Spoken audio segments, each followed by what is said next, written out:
Na karibu tena mpenzi mtazamaji wa Vision Africa TV. Tunaendelea na list ya wachezaji 5 waliopitia maisha magumu zaidi hadi kufikia mafanikio makubwa. Hii ni part 3. Kama hujaangalia part 1 na part 2, basi utaweza kucheck, tayari zipo katika channel yangu.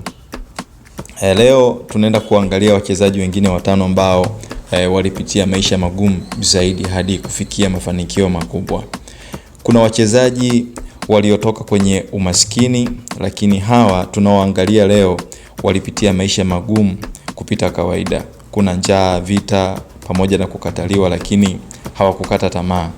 Sasa hii ni part 3 na hapa ndipo story kubwa na nzito zaidi tunapoianza.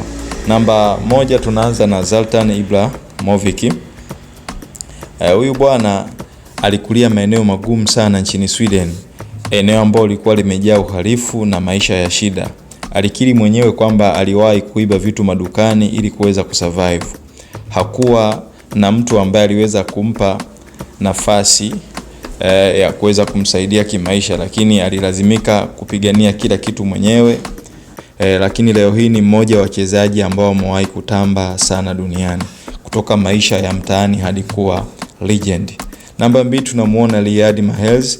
Huyu bwana Mahrez hakuwahi kuonekana kama star mapema, lakini alianza kucheza ligi ndogo kabisa nchini Ufaransa. Hakuna ambaye alikuwa anamjua, lakini wakati huo aliweza kupoteza baba yake akiwa bado kijana, lakini hakuweza kukata tamaa. Miaka michache baadaye akaiongoza Leicester City kushinda EPL, moja ya miujiza mikubwa kwenye historia ya soka duniani, kutoka unknown hadi kuwa bingwa wa England.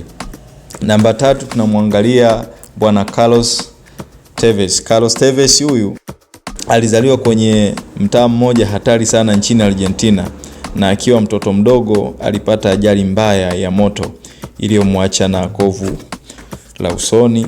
Aliishi kwenye mazingira ya uhalifu, lakini mpira ukawa njia pekee ya kuweza kumwokoa.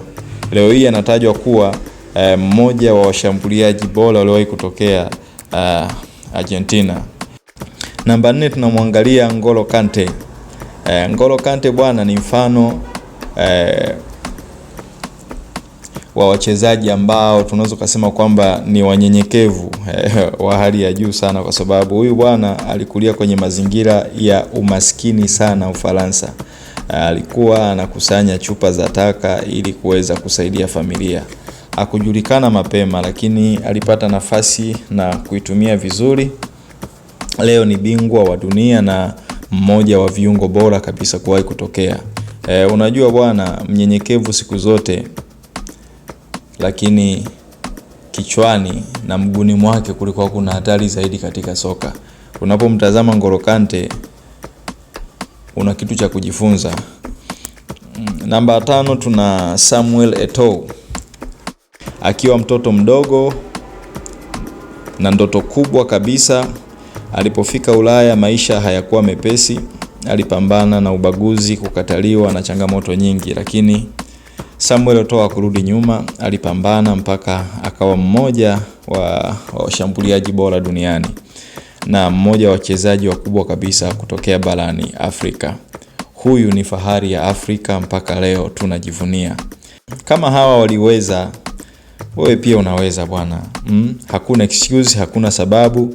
Unaweza kaanza leo, unaweza kupambana na mwisho wa siku Mungu akakusaidia. Basi unaweza like, ukacomment ni nani ambaye ni mchezaji aliyeweza kugusa zaidi. Unaweza pia ukasubscribe kwa story kali zaidi ambazo zinafuata katika part 4. Mwanga wa ndoto zetu.